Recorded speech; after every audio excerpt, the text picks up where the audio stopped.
Can Deadzone get any better? Stay tuned.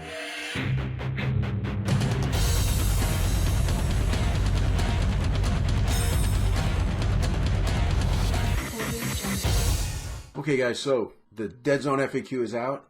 We're going to go over it. A lot of good changes. There's a lot of questions that are answered. There are a bunch of changes. We got to get right to it. Let's get rolling. Okay, so first one. What are the cube sizes for bridges? How many models and what size can fit per bridge per cube size? Now, this is a bridge. This is a cube. Basically, the bridge is half a cube. So, on this particular bridge, you can put two size 1 models. You could put one size 2 model, and that's it on here. Now, what about the people saying that size 3 monsters can't get up there? They can't get these guys. Well, you got to flesh out your force and whatever. But the thing is that the monster, let's say I got one of these guys here. Okay, size 3 guy. He's gonna run across as long as there's nothing there. So let's say there's a model staying right here, and he wants to run across. Well, he can't because the model's there. He's in the way. If the model's not there, he can run across. Think of it this way, right? The size 3 model is on top of the bridge. He's so big, he's so heavy that if he stays there, it's going to collapse under his weight. So he can run across it, but he can't hang out there. Okay, so the next one is, what is considered stacks in regards to the Agile special rule? Okay, this is a series of cubes arranged vertically, one on top of the other. Stack is here. So if you have a model that's on the bottom and he has the Agile rule, he can move to here for free. Or if he's here, he can move to here for free. Okay, so now this goes into the second one. Can a model move directly through a ceiling with a single 1 cube move? Example, bottom floor of the watchtower to the middle, moving directly upwards through a solid floor? No. So now what we've done is we've added what's called the hatch rule. Now, the hatch is the ability that can be assigned to any solid 3x3 surface before the game begins. Okay, a hatch allows the unimpeded passage of a model up to size n through a solid floor or a wall. A hatch can easily be opened by any model and closes again automatically. A hatch is always blocks line of sight, just like terrain it is assigned to. A good example of a hatch 3 tile would be closed door from the core world's Battlezone set, blocking line of sight, but allowing movement for all but the largest models. So basically, a model, like we said before, that's here with the Agile special rule, can move up to this tile. Thing is, for free. The thing is, you have to assign a hatch. You got to do that before the game. So what I thought was, remember these things? They came with the Infestation. This is from the pipes and stuff. You put one here and you say, okay, that's a size 1 hatch. So this guy can get through here, okay? And he goes up here, it automatically closes, blocks line of sight. Let's say, for argument's sake, the rat, he's here. Let's say he had Agile and he wants to come up here. Well, he can't. It's only size 1. You can use the doors from the battle escapes that closes the door and stuff. That could be a size 3. So you got to just figure it out beforehand. You figure it out where you're going to put it. It's like deploying terrain. You just do that and you put it there. So that's how, when you're Agile, you go up for free, but you can't get through it unless there's a hatch. And the hatch rule is a hatch 1, hatch 2, hatch 3, hatch 4. I don't think it would be a hatch 4, but let's say 3 is the largest. Only the biggest things can't go up, but most of them don't have Agile anyway. All right, the next one is, can I end an action in the air and then glide down further? So basically what somebody was trying to say was, let's say a Teraton using the given the glide ability, maybe by Dr. Simmons or something, teleports, ends up here in the middle of space, and then she's giving him the glide action, he can actually, come down. No. Every action must end a model in a cube where it can be physically placed on the table. Guys, you took a shot. I give you the credit. You took a shot. The thing is that you got to end somewhere. So let's say you teleport to the top and you have glide, then you're going to come down. It's not going to happen, all right? It's just not going to happen. So, like I said, I'm all about the cheese, but it's got to be good cheese, all right? Next one. If I have a jump pack, can I move off a building, fall to the floor without getting pinned as per the jump pack rule, and then complete my move on the ground level? Yes. Being pinned ends your action, but if you fall off without being pinned or suffering harm, such as a glide ability or with the jump pack, Then you can complete any remaining movement once you reach the end of your fall/glide. So you're on the top shelf, right? Let's see my man. He's right here, right? He's got a jump pack. He jumps off. He's here. He's good. No problem. Say he's got another movement. He can take another move or he can take a shot. He's still got a short action with him. Okay? So same thing with glide. Okay? And I never really had a problem with that, but I'm glad that was F.A.Q'd because it's a little vague. All right. Can I voluntarily fall down one cube, not get pinned, and then continue my move on the ground level? No. All right. So what they're trying to say is this. I have my stack here. Stack's getting a lot of work today. I can climb down here like this, hang out over here, jump down, and not get pinned. No. You're in here. You can jump down one cube. That's it. That's it. You jump down one cube. Anything past one cube, you're going to take falling damage unless you have a jump pack or the glide ability. All right. Can flight be used to move over cubes occupied by enemy models? Yes, as long as your model can be placed on the board at the end of your move. So basically, if you're in a cube, you can actually jump over another model, get to that cube. You know, you can fly over him using the flight ability. But you got to end on a solid surface. So you can go to second level, whatever. You just can't be hovering in the air. If a model decides to shoot a single target with multiple weapons, such as using fire control, does the defending model roll to survive against a combined attack or once for each weapon? Once for each weapon. So what he's going to do is, all right, I'm going to shoot you with gun A. I get X amount of hits. You roll your survive dice. I'm going to use fire control. I'm going to shoot you with another weapon, a completely different weapon, weapon B. You have to roll against that. So it's two different attacks coming in. You don't combine the dice because you never know. This one might be nothing, and this might be AB3, AP4, AP5, whatever. So you got to roll separately because it's a different type of thing. It's going to take you a little longer, but it makes perfect sense. Does a model's line of sight originate from their eye, head view, or any part of the model? This is one. This is for you, Rob and Jack. Okay. Draw a line of sight from any part of the model to any part of the enemy model. Consider bases to be part of the models, as per all other rules regarding line of sight. You see a little bit of the base, you see something sticking out, whatever. Now, the way it was explained to me many years ago, I was speaking to Ronnie and a few other war games. They have a thing where, like, say the gun barrel's just sticking out behind a piece of terrain. You can't do that because that's just the guy's gun barrel. You can't shoot him. When I spoke to Ronnie and I said, well, you know, that doesn't make sense. The gun barrel, you know, like the gun barrel sticking out, then you could shoot the gun barrel. But you're not shooting the gun barrel because what happens is he's saying that, well, the gun barrel's here. You can kind of see him. Then when he pokes his head out, take that shot. All right? I kind of like that. So anything, direct line of sight. So now it makes perfect sense. If a little bit is sticking out, you can shoot it. But if the whole model's sticking out, but that on the other angle, the barrel's sticking out past a piece of terrain, and you can't see the whole model or the whole base, you don't get the +2.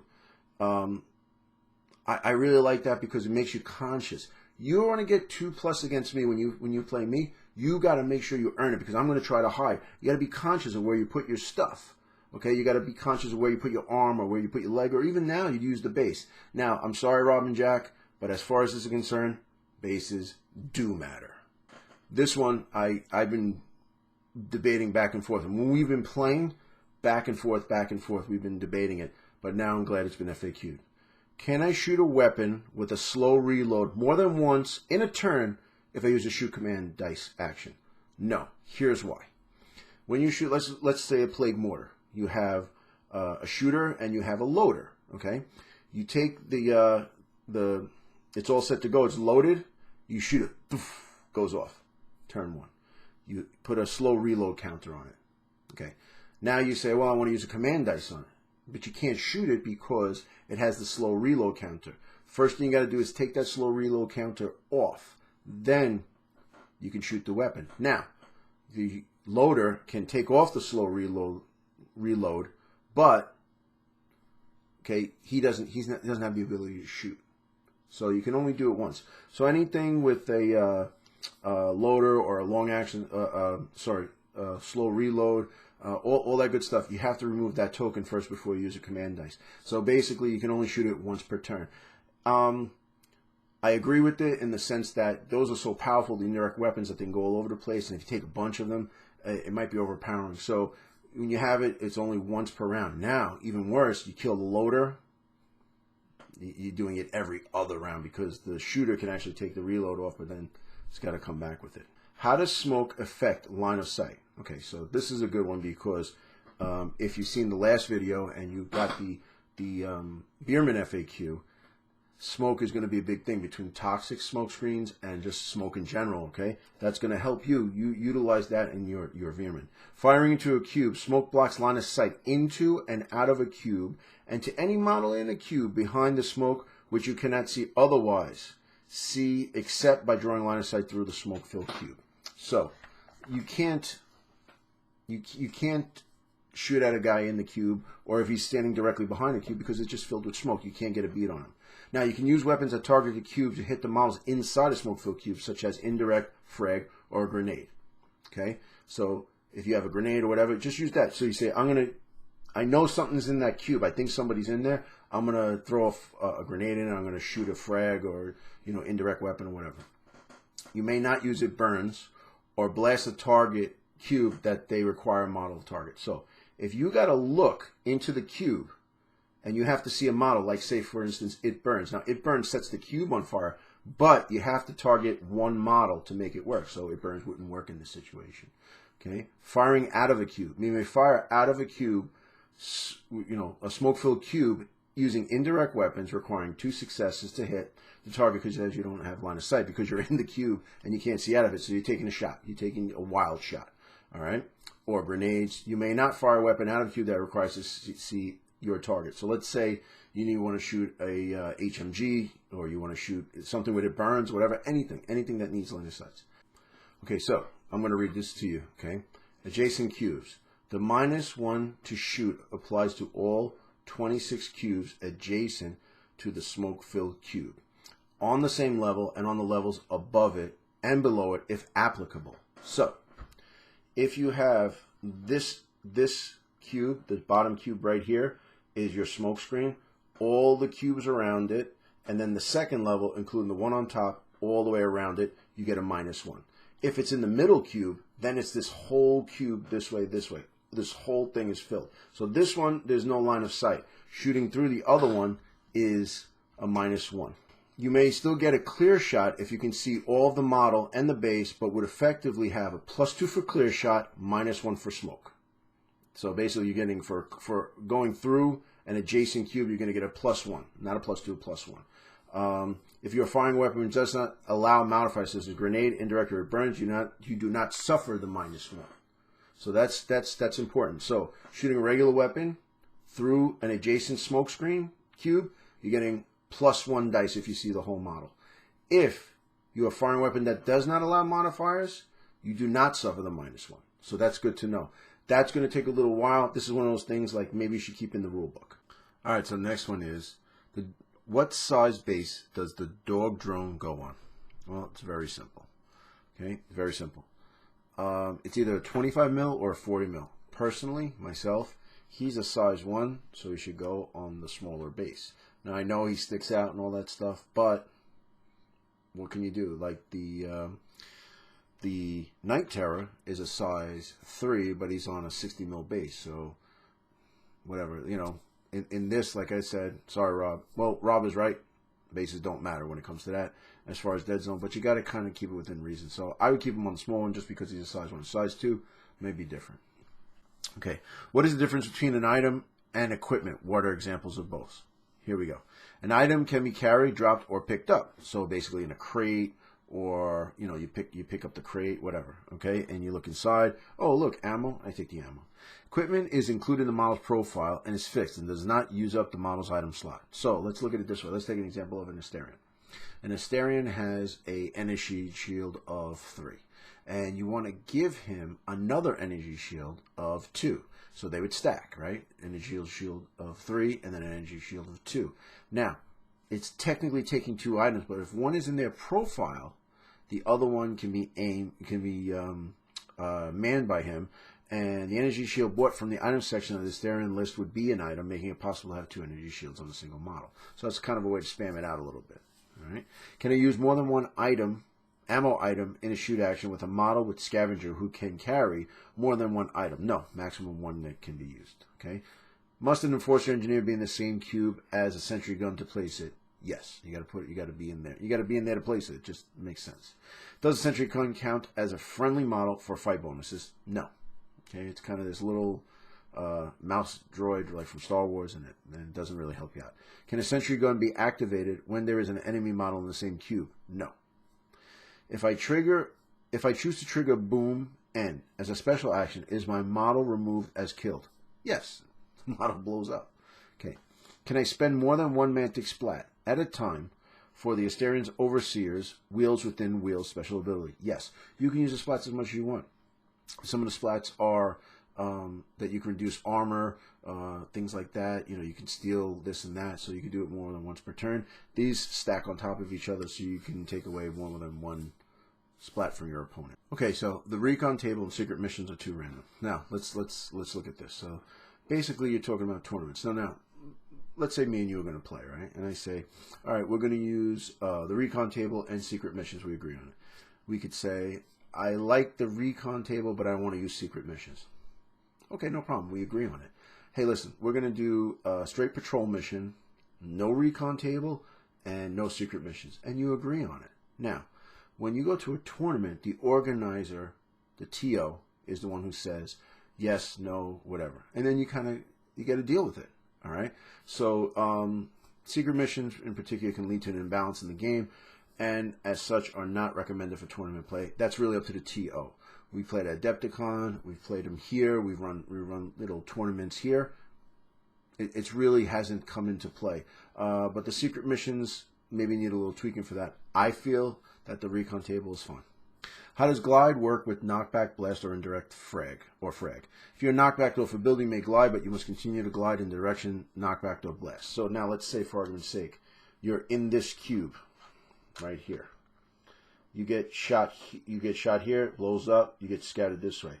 You can glide off. You're not going to get hurt, but you have to go in the direction of the shot or where it's coming from. Very simple. Just like, you know, if you get shot by the sniper here and you get knocked back this way. That's just the way it goes. During a fight, can I knock back into the ground? Now, I didn't know this was a thing. I never came up with this. I didn't know about it, but some people were playing where if you knock a guy, you could blast him into the floor. It doesn't happen. Knockback is, you know, especially in a fight, right? I'm fighting with you, and I knock back. I win, and I get the knockback. I can choose where to push you. Knock back, not knock down. Okay, it was a little ambiguous when I read it, and I saw that these guys are trying to cheese it up. But no, it's knockback is being knocked back into something, not knocked down. And what's nice about it in a fight, you choose where to knock the guy into. So you want to knock him off a building, or you want to knock him into, maybe you knock him into a cube with the toxic smoke screen, or you can knock him into a wall to get extra damage. It's up to you. That's why it's great to have knock. Okay, next one. If a model with rampage is pinned and wounded, then rolls a 7 or 8 on the rampage table, can this model stand up for free? In this case, have the model stand up as a normal action for their first action, then give them the free move action before they take their second action. It's pretty good. Rampage is tough. I know a lot of guys want to get rid of Rampage. I personally, in my humble opinion, like Rampage, especially like for the Plague or some of the big monsters that they just go crazy. And it's not that they attack sometimes. Sometimes they go in frenzy, crazy, and they hit the guys around them. So, you know, I like the flavor of Rampage. I just think it's a good rule, but when it goes against you, it's the worst. But when it goes for you, it's the best. So I think it adds flavor to Deadzone. That's one of the things that we need to keep in Deadzone. Can a pinned model attack an enemy who wishes to leave the same cube? No. You're pinned, you're stunned, whatever, you're down, and the guy can get out. Does being pinned end my activation? Yes. The only action you may perform when pinned is to stand up. Stand-up action may only be performed at the start of your activation or in response to an enemy model when entering. What if a pinned model is moved as a result of a forced movement, knockback, frag, etc., into a cube containing an enemy? Now, this is an important one. It's the longest one. What I'm going to do here is we're going to just skip this one. And I'll tell you why. We're going to skip this one because I want to do a whole video on all the different things that could happen and how you resolve it. Okay? So, just, you know, put a little notation next to this one, and the next video that comes up is going to be explaining this in length. Okay?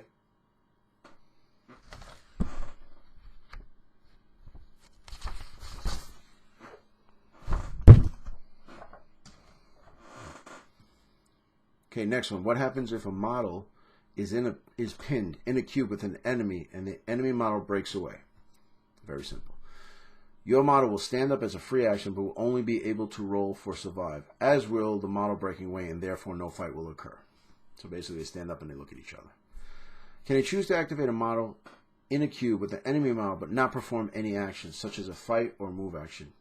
Yes. Okay, this is a dirty trick, but it works really good. Okay, and I thought I was the only one who was using it, but I guess people are asking about it. All right, you have two guys in a cube. They're fighting each other. Let's say you have an aberration and a brocker.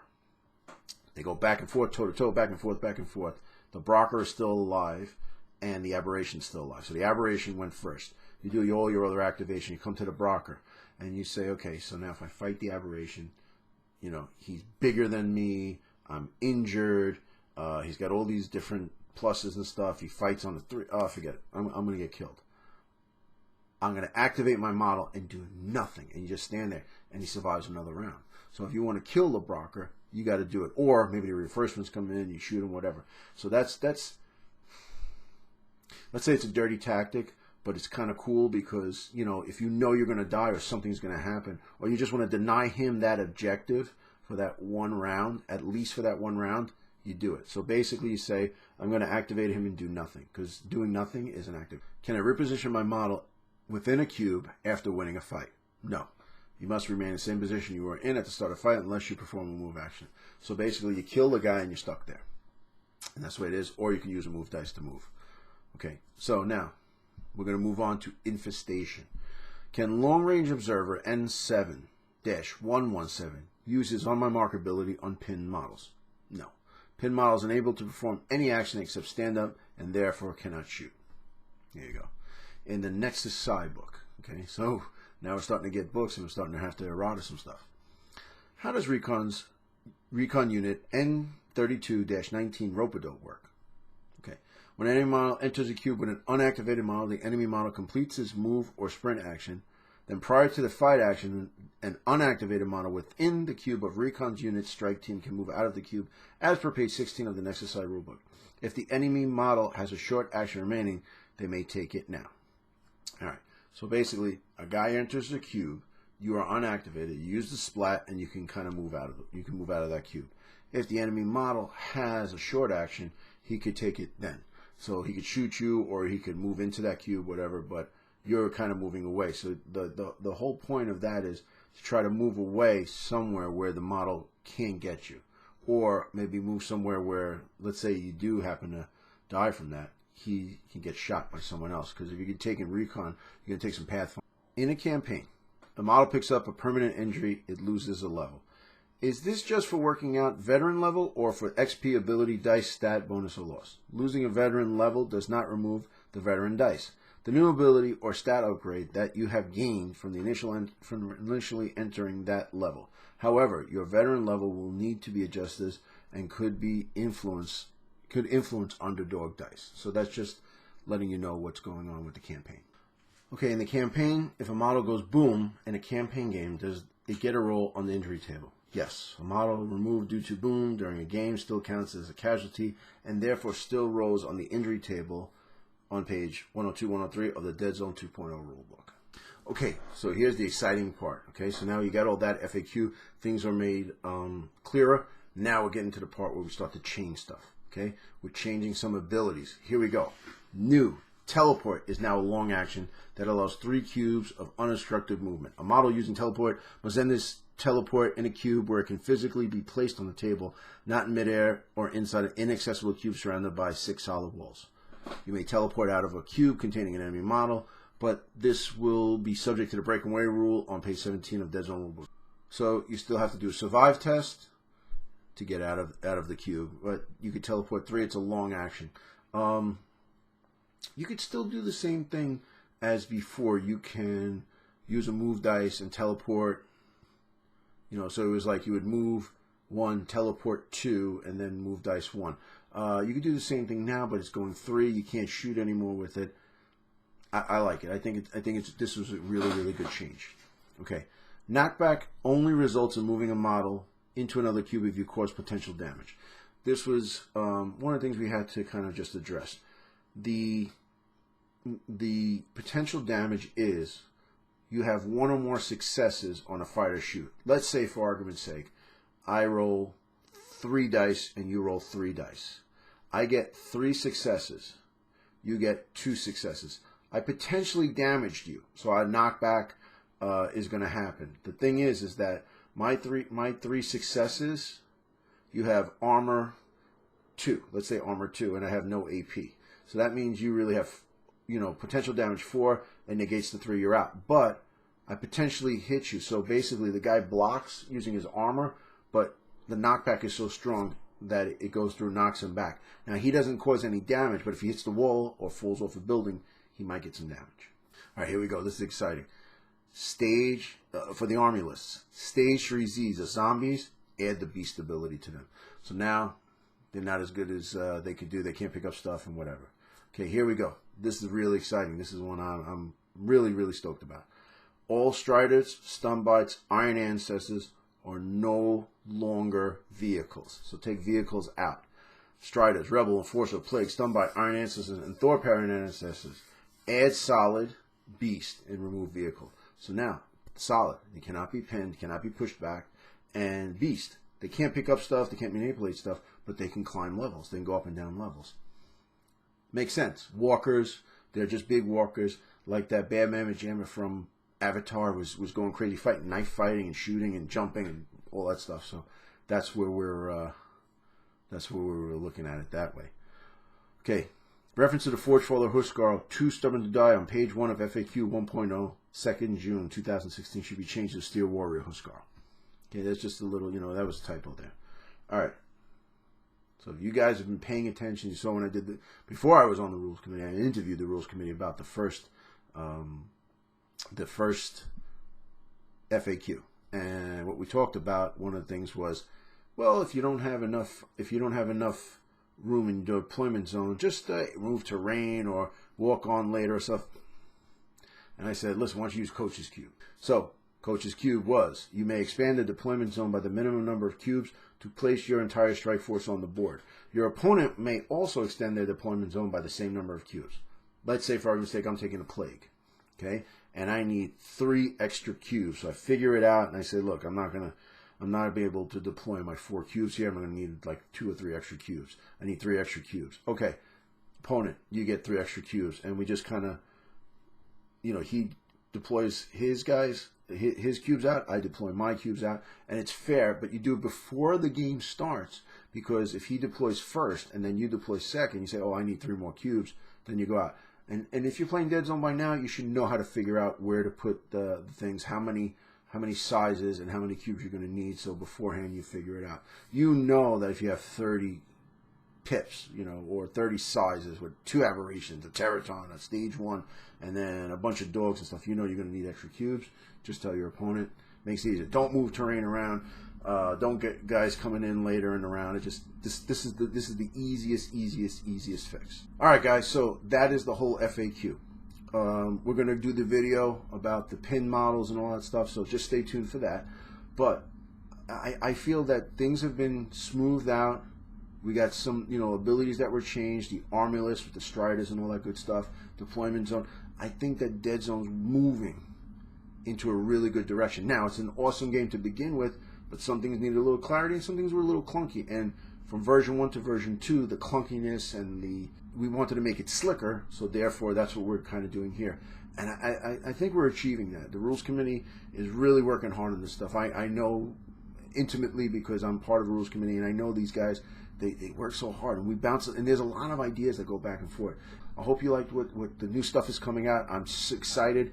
Take this stuff, use it. There's a link below to the Dropbox thing. Print it up, put it on your table, and just start playing. Now, here's the thing. You have any issues, put it down below. I can help because I can address it with the Rules Committee. There's going to be all over Facebook. There's going to be in the Fanatics and all the other groups. Thank you for sticking with me to the end. The last video that I did about the Veerman, I love you guys. You guys did a lot of comments. It was awesome. So now, please Comment below. Tell me what you think. Yay, nay, whatever. Also, please, if this is your first time here or whatever, we're trying to build up the subscriptions. This is just all for the love of the hobby. So I just like some more subscriptions. And if you can, share this video around so people can see it, whatever, and we can get more people playing Deadzone. We get a bigger community, because I know we're trying to build it up here in my neck of the woods. Hopefully you are too. Maybe we can get together, do a little cross promotion. Okay? So like I said, guys, thanks for watching again. Like, rate, comment, subscribe. We'll see you in the next video. Take care.